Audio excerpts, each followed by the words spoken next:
Hello and welcome to Powerhouse. My name is Zeb Lowe, filling in for Diego Sanchez. Today I'm speaking with Todd Duncan, three-time New York Times bestselling author, co-founder of Fuel Inc., and the inventor of the high trust selling system.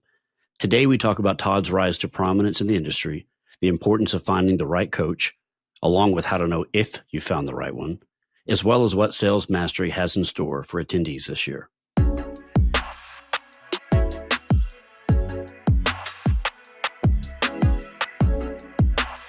All right, Todd, thank you for joining me, sir. Hey, great to be here, Zeb. Look forward to our time together and appreciate it.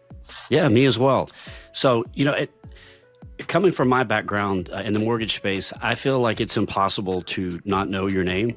But the Powerhouse audience is pretty diverse. We've got listeners, outside the industry that are, listening in. And so, for anyone that may not know exactly who you are and what you do, could you briefly introduce yourself?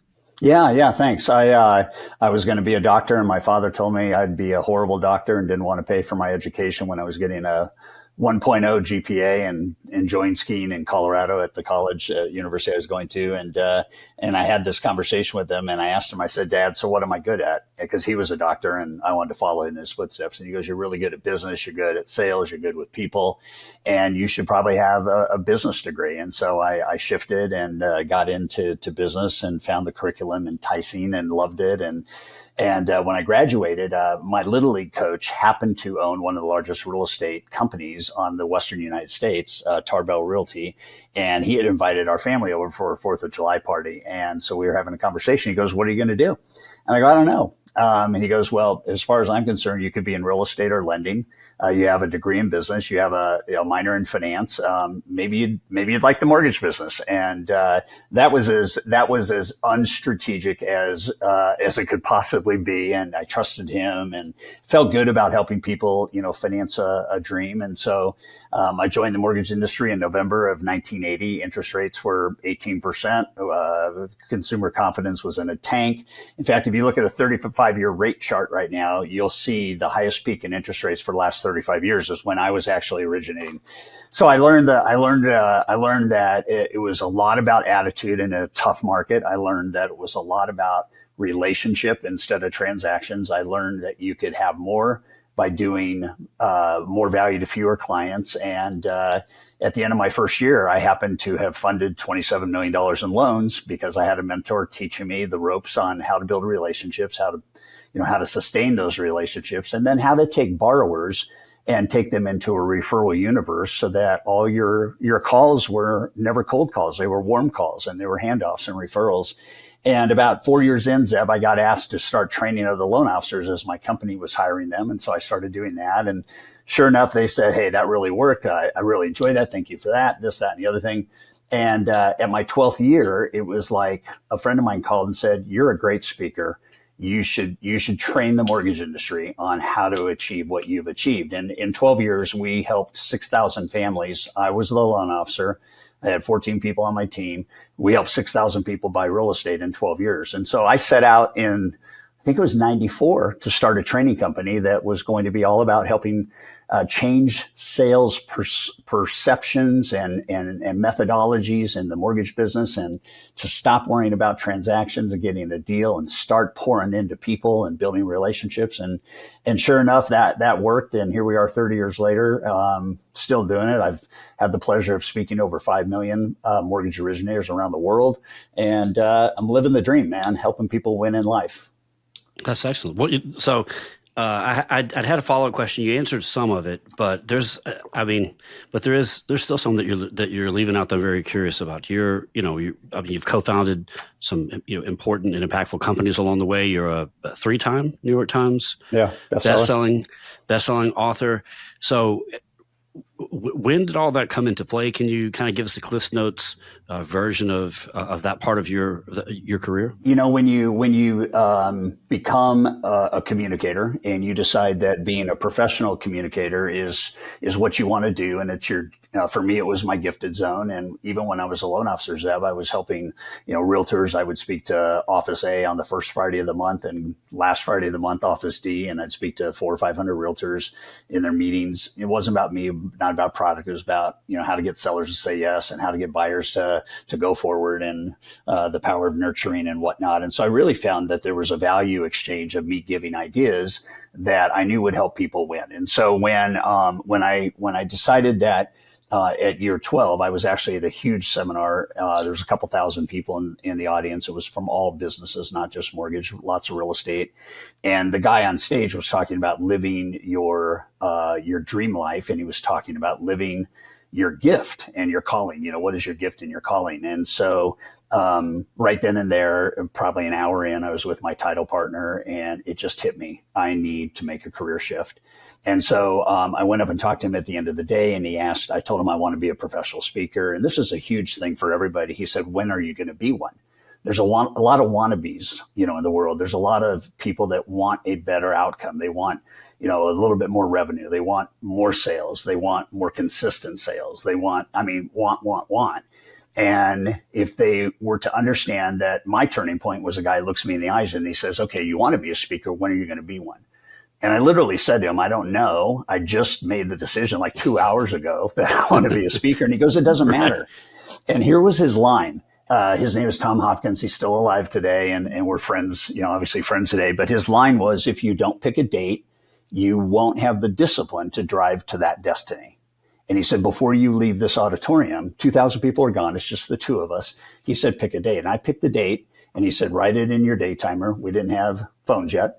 Write it in your day timer, write on the back of your card, give me your card. And then this is what he said. He said, if you don't call me by this date to tell me you're a speaker, I'm going to call you and ask you why you didn't honor this commitment.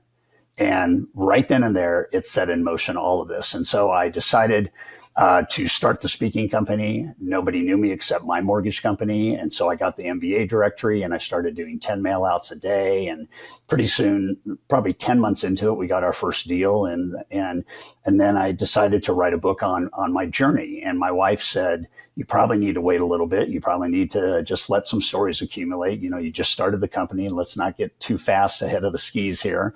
And so I collected stories for a couple of years of what my teaching was doing. And so I wrote my first book. And I didn't have a publisher, and I figured, I'm just going to print it myself. I'm going to publish it myself. And it was called The Power to Be Your Best, How to Have the Life of Your Dreams. And I was living the dream. And so I called a friend of mine who was much more successful than me as a speaker. He told me how to publish, how to deliver a self-published book to my clientele. And then once you had that, you could go to a publisher. So the story and the answer is, when I wrote that book, I sold 62,000 copies to my database. And I went to a publisher and I said, I've already sold 62,000 copies of this. I need bigger and wider distribution. And right then and there, I got a 4-year publishing contract. And that started the book writing business. And so today we have 22 books written. We've got, 9 million users around the world that have read the books. And I wake up every day and just ask one question: who's next? who can I impact today? I don't know.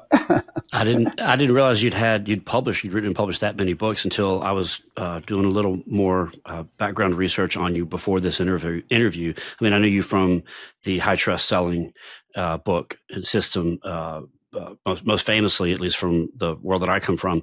But I did not know that you'd published and written as much as you have. Yeah, it's fun. It's fun, and it's purposeful. And I made a decision at the very start that even though I was in the mortgage business, I did not have like a mortgage training success book. I learned from Brian Tracy and Zig Ziglar, and a guy named Gerhard Geschwanter who owns Selling Power. And I learned how to create relationships. And I'll just tell you, if anybody were to ask me, and it might be one of the questions, Zeb, that you might go to, so forgive me if I answer it without you asking it. People say, if you looked back on your career and you said that there was one change that you made that changed everything, what would the change be? And I said, I say that it would be the change of having decided that I would pursue relationships and not transactions. And the reason I made that choice is my mentor that helped me get on the pathway to 6,000 families served, said to me, he said, transactions will make you a living, but relationships will make you a fortune. And for me, it was, I love people. I love relationship. I love doing business easy instead of hard. And if people want to do business together because there's a values match and you care about people, then details don't matter. But if you don't have a relationship, details will never make it work, period. And so, I tell people all the time, life's too short to do business with people you don't like. The housing industry is full of people that are likable, and it's full of people that are not likable. Doesn't mean anybody's right or wrong. It just means do business with people, that you're like and that like you. And it's so much easier. Yeah, that's interesting that you bring up the relationship part, because I had listened to you speak a while back. I think it was I can't remember the interview or the podcast, but you were talking about relationships being at the core of your business and what you advocate for and coach. And you talked a lot about chemistry, and when you can't force it, which is really interesting, because I feel like in this space where you have people that are coaches and selling systems to success, they can kind of take the chemistry or the wonder or the magic out of like the ethereal out of an actual relationship, is which makes it real, right? You can't force a relationship upon every single person. And I found the way that you've balanced the approach, and the systemizing of relationship building while still keeping intact or prioritizing that chemistry or the things that you can't quite identify in a black and white method. You balance both of those out in a very interesting way.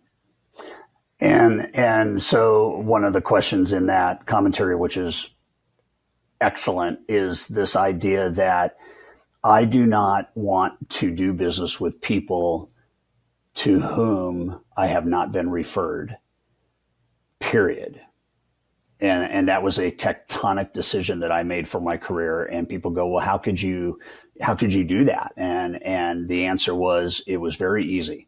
If there's 3,752 real estate agents in Anaheim, California, and I only need 10, and those 10 are going to be able to help my business and I'm going to be able to help them, I only want the 10 that somebody that I already know, love and trust, knows those people and can be the bridge builder.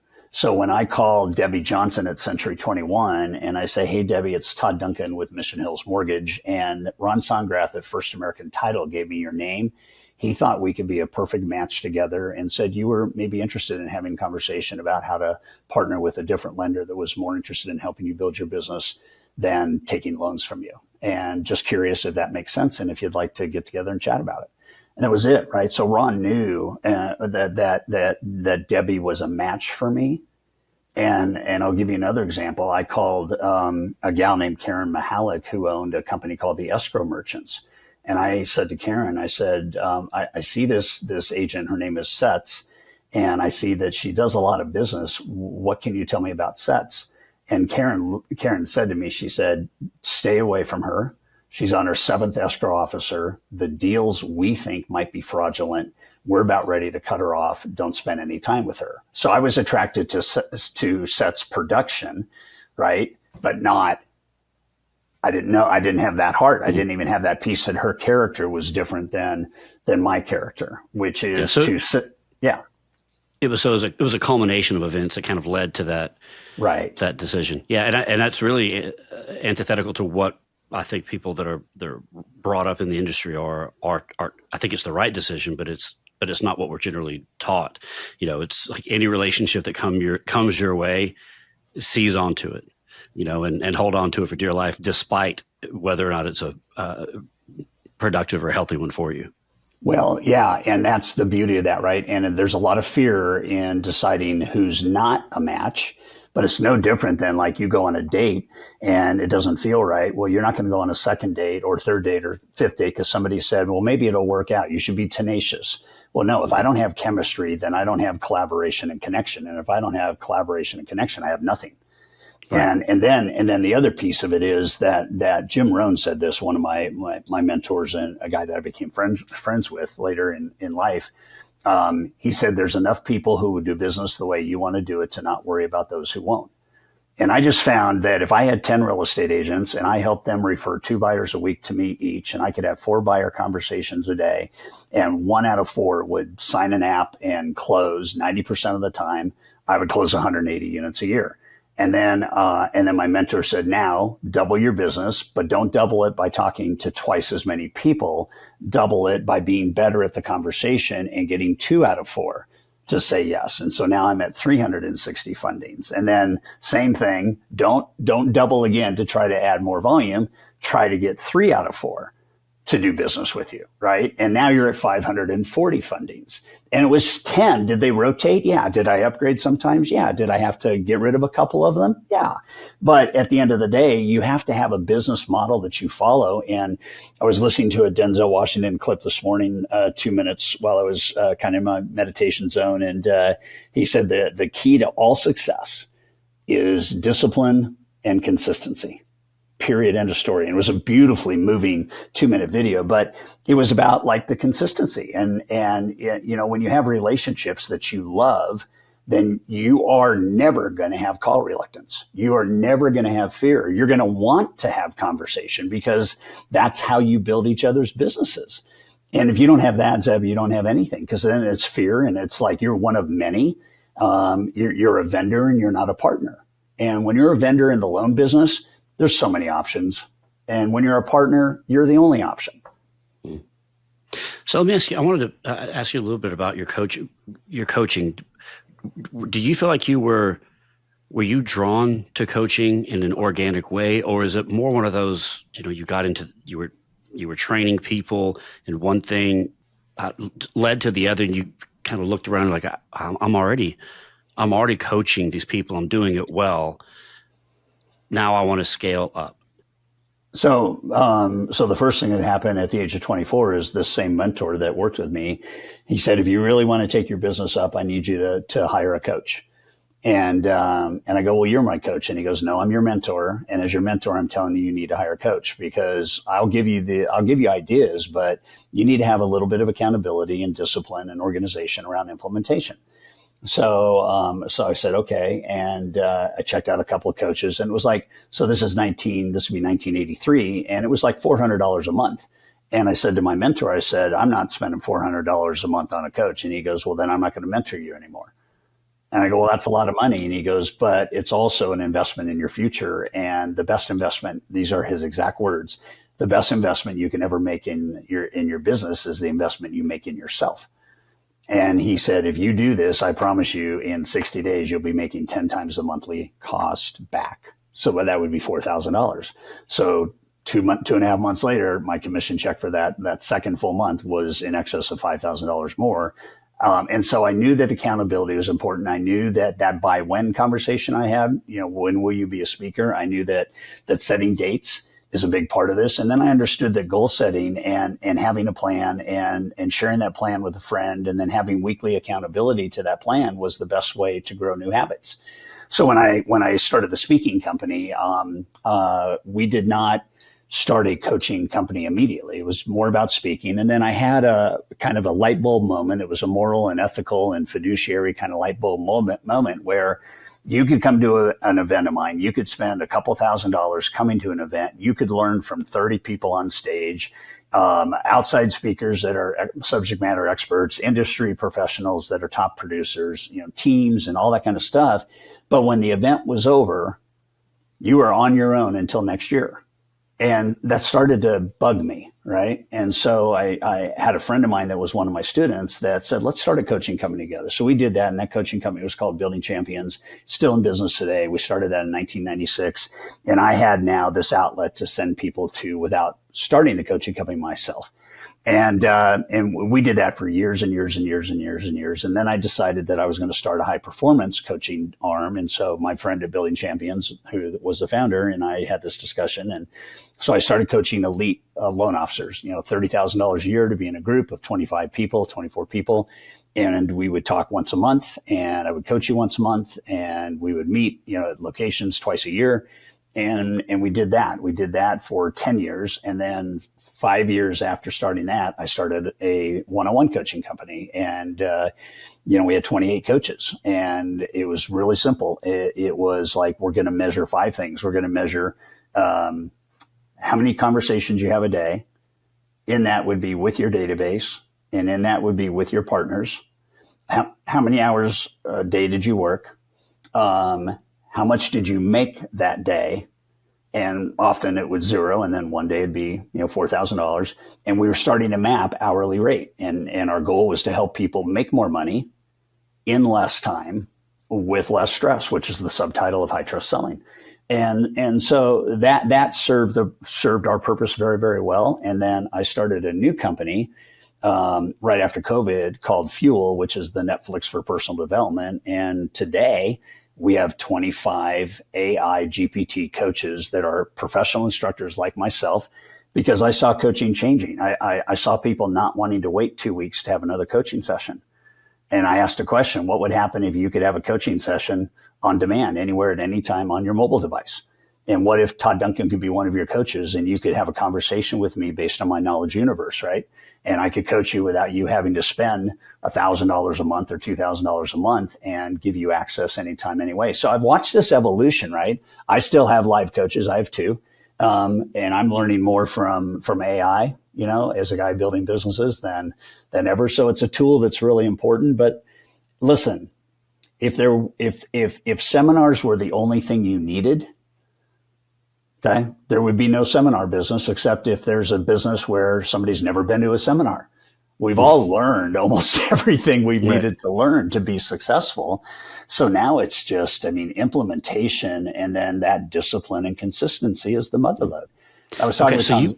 Yeah, go ahead. No, go ahead. No, please finish. I was talking with Tom Ziegler, who's one of our instructors, and his dad, the great Zig Ziglar. Good friend of mine, Zig was, I'm 20 years younger than him, and he coached me on how to be a great speaker and whatnot. And one thing he used to say, Zeb, is he goes, just remember, prospecting's like taking a bath. If you don't do it every day, pretty soon you stink. Mm-hmm. And that's true. So our outcomes in life are not by how many hours we work. Our outcomes in life are about what we do in those hours that matter. And so coaching is about, for salespeople, coaching is about dollar productive activity, spending more time each day in that activity and less time in the activities that don't produce revenue. And when you understand that model, then your teams are going to get excited because they're going to help you make that happen. And then they get rewarded because they're helping you grow the business. And it's just a beautiful thing. So I am a big fan of coaching, and I'm a big fan of finding solutions more quickly today. Okay, so this was and you mentioned, actually, which I'm sure you're going to have a great answer, because you experienced and you went through the same thing that I know most myself. I did as well as an originator, which is, obviously it's not like deciding who you're going to marry, but for an originator to choose their coach or to choose a coaching program, that's a big. It really is it's a big deal. There's a lot of hesitancy around that, because it's not just a financial obligation. It's the time obligation. There's a certain emotional obligation that's there, an emotional investment that's there as well. Right? And so how do choosing the right coach is an incredibly important decision. And to be quite frank, and I think there's a lot of bullshit artists out there. So what advice would you give people that are trying to select the best coach or the best coaching platform or program or system for their style of business or their personality? There's 2 ways to answer that. And the first way is to answer it is to paint a picture of, when we hit year number 30 for Sales Mastery, which was 2022. And then we've been on a break for 2 years as the market kind of did what it did. And my goal was to have a 30-year anniversary for Mastery. So that was part of the reason we pumped the brakes. In that time frame, I had a beautiful big shelf on stage on the opening night's speech. And on that shelf, I had 25 books that I had read. And the 25 books that I had read are out of over 2,000 books that I read in my career. So my coach was authors, right? In that regard, learning, growing, and getting better. So the first decision is to just decide, how can you inexpensively learn, grow, and get better? That's decision number one. Decision number two is, how do I make what I'm learning, growing, and trying to get better at a discipline and a habit? And that's where the coach comes into place. I remember one of my coaches would every Friday would go through my list of things and how did I do? And one of the things I committed to was 3 days a week, I'm going to work out. And this was a Thursday. My coaching call was on a Friday, and I didn't want to lie to my coach. That doesn't make any sense to lie to your coach and pay your coach when you lie to your coach. And so I worked out 3 times on Thursday. So on Friday, when he said, did you work out 3 times? And it's just a story of accountability, right? Yeah. Today, aligning with the right coach is critical. And what we did in the coaching company is we had an alignment assessment. So we used profiling. We used your motivation grid, what really defines what you want to do. And then we married you up with a coach, and we gave you a 60-day guarantee that if you didn't like the direction that coach was going, then we'd place you with another coach. And about 90% of the time that system worked, year on year on year. And today what I would say is to understand that is to understand the investment you want to make in yourself. But the other thing I have to say today is the beauty of having a company like Fuel and the beauty of sales mastery, which, when mastery stops, Fuel goes on for the next year, is you have 65 coaches that you can have conversation with. You can buy a 1,000-minute coaching package for like $200. And you can go to any coach you want. We have coaches that are experts in sleep, wealth building, sales, marketing, parenting, weight loss. I mean, you can go anywhere, right? And so in the world that we live today, what I would like to say to everybody is the technology that is being created can allow you to get any answer you want for anything you need for pennies on the dollar. Does it replace live coaching? No.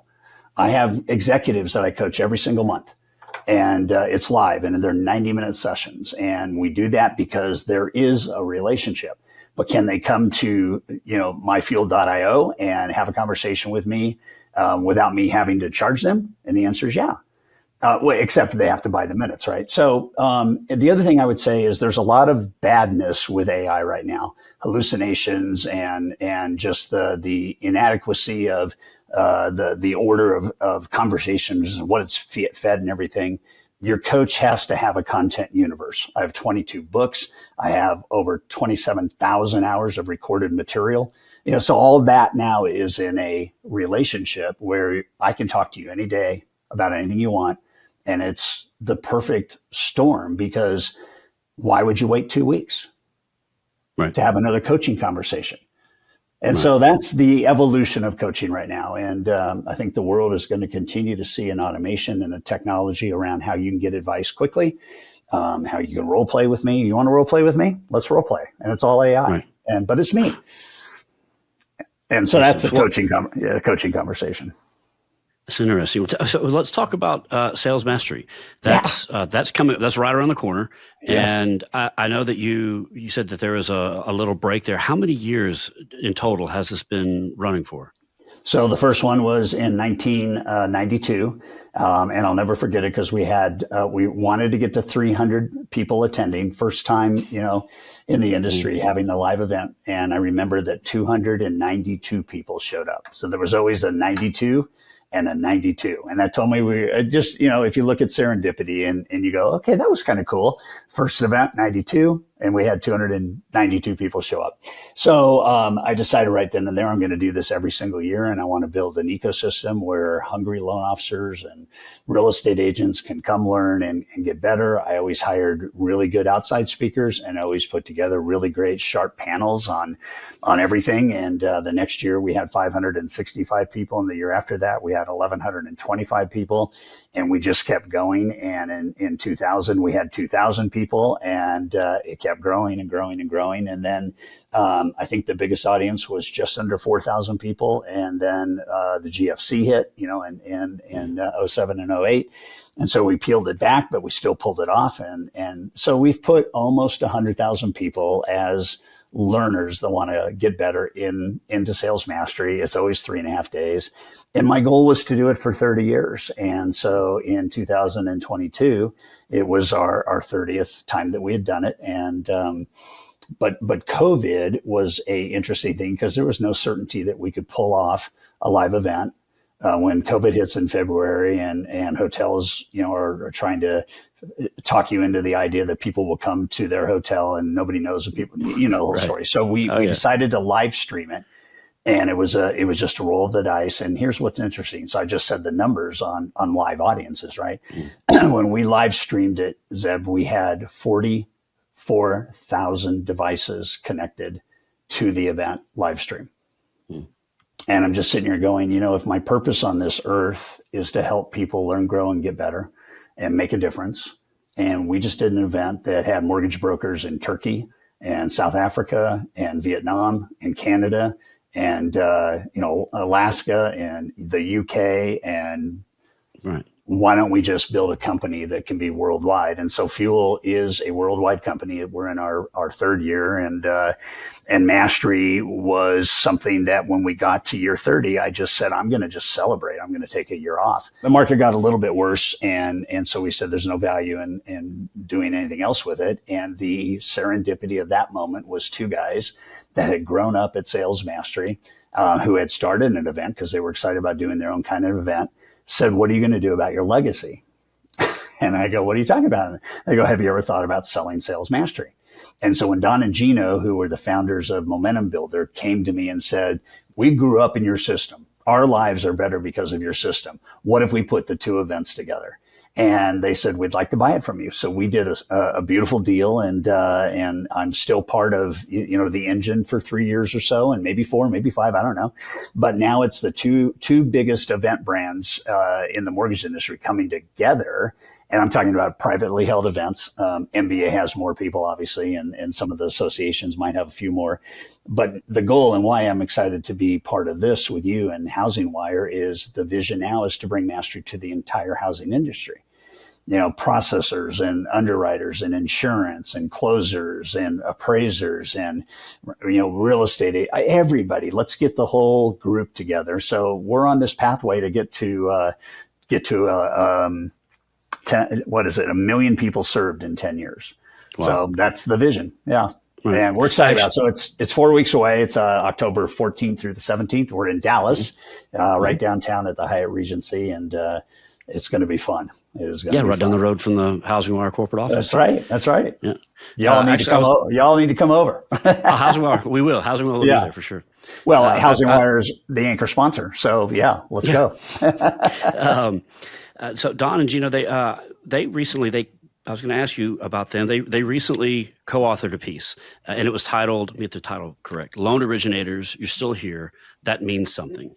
And they talk about what a grind it's been for LOs the past couple of years and why now is the time for LOs they can or should be turning things around. So can you kind of expand upon what Sales Mastery, what tools or strategies are going to be offered for LOs to walk away and make that change moving forward?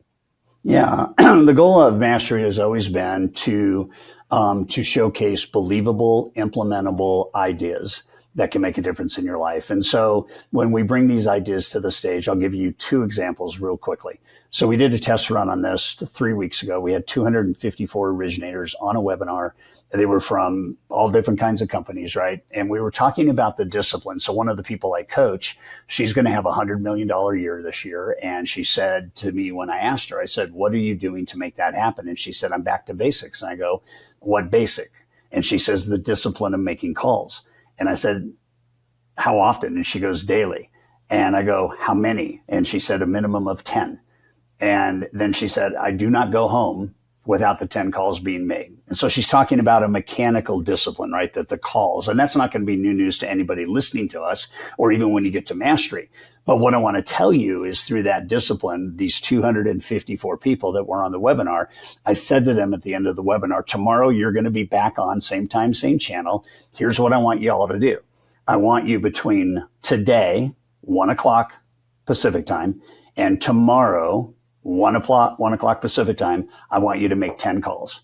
And I want you to connect with 5 referral partners and 5 buyers. And I want you to entertain questions and dialogues that lead to a loan.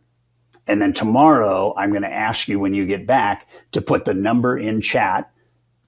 Why or no? Did you make 10 or no? And for no. And then how many loans did you get that you believe are real deals that are going to close? And so the number in one day was 117 loans. And so what's mastery? Mastery is going to be the entire playbook on how to do that and what that looks like and the scripts to use and the words to use. And then what does it look like tactically? And then what does it look like relationally? And how do we measure that? Right. So that's a takeaway. And when I asked the 254 people, I said, well, if you give me a yes that you made the 10 calls, I want you to put the number $ you will make if those loans you got in the last 24 hours close.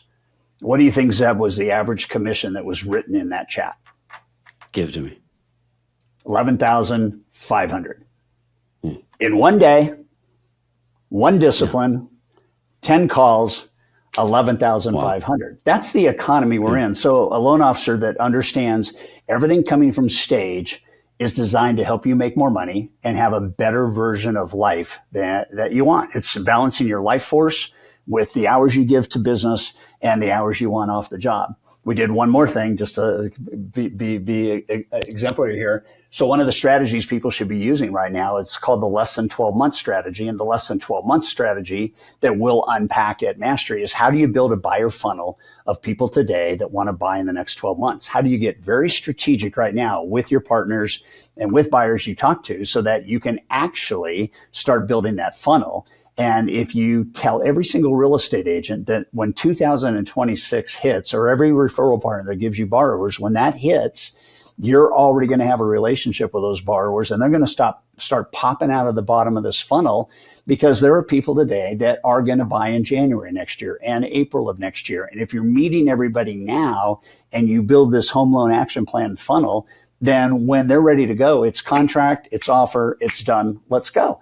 And so we're going to give you that playbook and show you how to do it. What do you say weekly to them? What do you say every other week to them? And we go deep on that. But those are only 2 examples from 3.5 days of knowledge that's going to be flying off the stage. So it's real stuff. It's real people doing real stuff. There's no BS. There's no self-promotion. There's none of that. These guys are showing up on stage to give back. They have a heart to share, and it's about the audience. It's not about them. And that's, I think, a big difference for Mastery. We have a very, very beautiful, just culture around it, right? People hang out and talk till the middle of the night if you need help on something. And, so to have Don and Gene on board and to have Momentum Builder. So it's Sales Mastery powered by Momentum Builder. What a beautiful visual.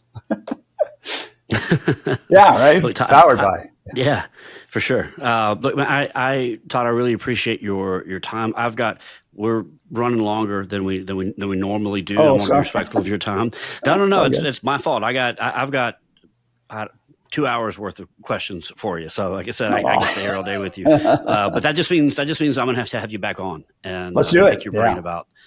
I got a load of things I'd like to learn your perspective on. So yeah, just go to salesmasteryevent.com, and I think HousingWire has a code for everybody to get a discount. So I know that'll be in the show notes, probably, right? Yes, sir.